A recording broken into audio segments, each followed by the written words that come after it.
49ers bemoan mistakes and unacceptable loss to Rams. Inglewood, California. As he addressed his team Saturday night, San Francisco 49ers coach Kyle Shanahan issued a stern warning about the type of opponent the Los Angeles Rams would be on Sunday.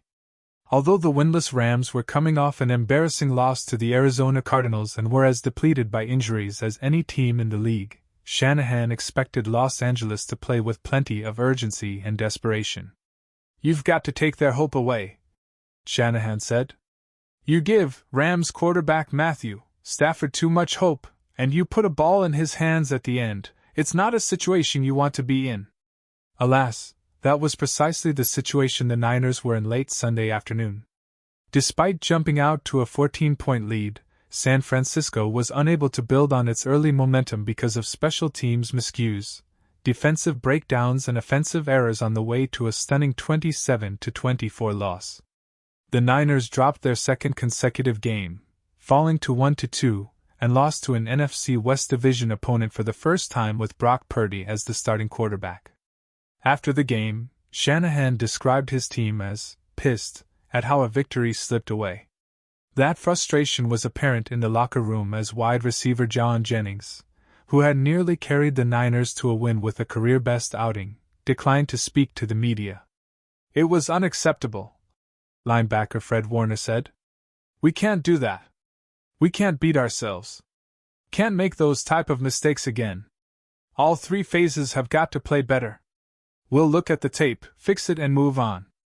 A proud 49ers team that has been to at least the NFC Championship game in 4 of the past 5 years has plenty to fix. The Niners entered Sunday without a trio of their best players: injured star running back Christian McCaffrey, Achilles tendonitis, receiver Deebo Samuel, calf, and tight end George Kittle, hamstring, but the Rams felt little sympathy as they are missing plenty of injured players as well. For San Francisco, the game took a turn for the worse with 6:22 left in the second quarter, and the Rams facing a 4th and 6 from their 43. Down by 2 scores with little to lose, it was an obvious spot for a fake punt, so much so that Shanahan and the Niners called the punt return with the expectation of a fake. It didn't matter, as the direct snap to Rams running back Ronnie Rivers turned into a 7-yard gain, and eventually, the Rams' first touchdown. Instead of a potential 3-score deficit, the Rams were left with plenty of hope. That was only bolstered by continued San Francisco blunders on special teams. After allowing a blocked punt in last week's loss to the Minnesota Vikings, the Niners allowed the fake punt conversion, missed a 55-yard field goal and yielded a 38-yard punt return to set up the Rams' winning field goal. "That's where I thought we had a chance to run away with it, not give them any hope," Shanahan said of the fake punt. "That gave them a lot of hope. Got them back in it. Those are 3 big plays in the game."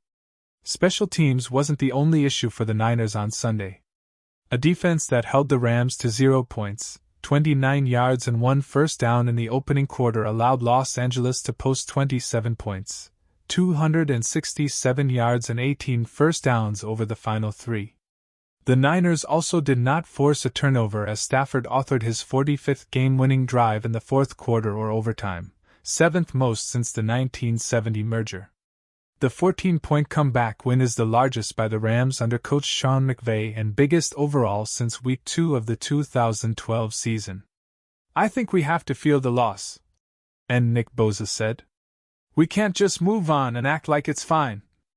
The NFL, it's up and down, and no matter how talented you think you are, you have to play good on Sunday."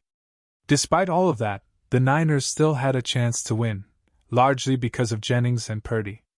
Starting in place of Samuel, Jennings delivered a game to remember with 11 catches for 175 yards and 3 touchdowns, becoming the 4th player in franchise history to have 175 receiving yards and 3 scores in the same game. Purdy, meanwhile, didn't miss a beat without his usual weapons, finishing 22 of 30 for 292 yards and 3 touchdowns with a 137.1 passer rating. But those numbers could have been better as Purdy didn't get much help from pass catchers not named Jennings. The Niners were charged with 3 drops, though they had others wiped out by penalties.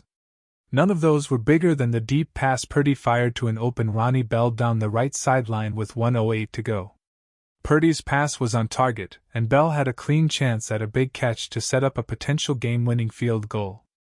Instead, Bell dropped it, and the Niners were forced to punt to set up the Rams' final drive. The loss made Purdy the third 49ers signal caller, alongside Joe Montana and Steve Young, in franchise history to lose a game in which he completed at least 70% of his passes and 3 or more touchdowns. It also dropped the Niners below the .500 mark for the first time with Purdy as the starter. At 1-2, the Niners are well aware that there is plenty of season left. The locker room is full of players who have helped them dig out of even more difficult spots in the recent past. But they also know opportunities like Sundays can come back to haunt them later in the year. That's just part of the NFL and being a professional in a professional sport. Everybody's really good, Purdy said. Last year means absolutely nothing. And every time you show up on Sunday, you're going to get everybody's best shot. It's the NFL and we all have to be real with that.